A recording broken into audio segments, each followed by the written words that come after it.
হ্যাঁ মাতাজি, কি নাম আপনার? জয়তারা। জয়তারা, কোথা থেকে এসেছেন? ফুলবাড়ি। হ্যাঁ, ফুলবাড়ি, কাঞ্চনবাড়ি। ফুলবাড়ি থেকে এসেছেন। আচ্ছা, এই যে আপনি ভেষ ধরে মাথায় জটা বেঁধে গেছে, কত বছর আগে? এটা হয়েছে 10 বছর। 10 বছর ধরে। আপনি তো মা কালী ভক্ত না শিব ভক্ত? শিব মা কালী দুটেই। আচ্ছা আচ্ছা। তো আজকে যে এই যে গঙ্গাসাগর মেলা লালদাস পাড়ায় আসছেন, কেমন লাগছে এসে? ভালো লাগছে। ভক্তদের কেমন সমাগম? এখনো ওরকম হয় নাই, হবে। হবে হবে। আচ্ছা আচ্ছা। এখনো এরকম হয় নাই।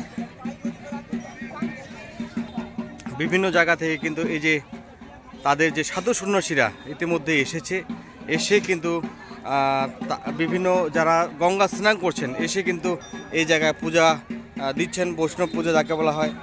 রীতিমতো লাড্ডু গোপাল এখানে রয়েছে, লাড্ডু গোপালকে নিয়ে এসেছেন এক সন্ন্যাসী। ঠাকুর যে বাড়ি কথা? সন্ন্যাসী তো বাড়িঘর নাই বাবা, সঙ্গে বাড়ি সঙ্গে ঘর। গৌরহরি আশ্রম আছে পোড়াঝাড়ে আশ্রম, নৌকাঘাট। নৌকাঘাটে। প্রতি বছর এই মেলায় আসেন আপনি? এ নিয়ে আসে ভক্তরা, আচ্ছা। ভক্তর টানে আসতে লাগে। এবছর কেমন ভক্তদের সমাগম? সমাগম তো ভালোই, মোটামুটি ভালোই দেখা যাচ্ছে। শান্ত পরিবেশ, এরকম থাকলেই ভালো লাগে।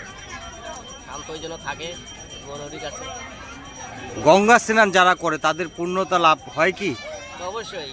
কেমন পূর্ণতা লাভ হয়?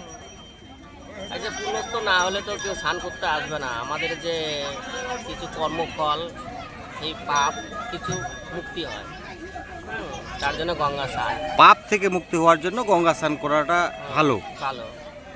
কেন তো আমাদের তো অনেক রকম পাপ হয়, চলতে ফিরতে, ভালো মন্দ, এটা পরম্পরা। চলে। ধন্যবাদ আমাদের সাথে থাকার জন্য। অ্যাকচুয়ালি এটা উত্তরা স্রোত না? গঙ্গা সাগর মেলা লালদাস গ্রামে, শিলিগুড়ি মহকুমার অন্তর্গত। সেই জায়গায় প্রতি বছর এখানে জমজমাটভাবে 2 দিন ব্যাপী গঙ্গাসাগর মেলার আয়োজন এবং বিভিন্ন গ্রামবাসী ভক্তদের আগমন।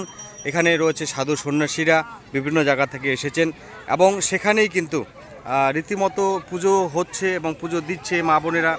এবং এখানে যেখানে মানে গঙ্গা মন্দির রয়েছে সেখানেও পূজা হচ্ছে জমজমাটভাবে এবং বিভিন্ন রকমের অনুষ্ঠানে যদি রয়েছেন।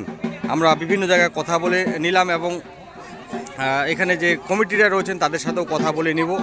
দেখছেন বিভিন্ন জায়গা থেকে এসেছেন।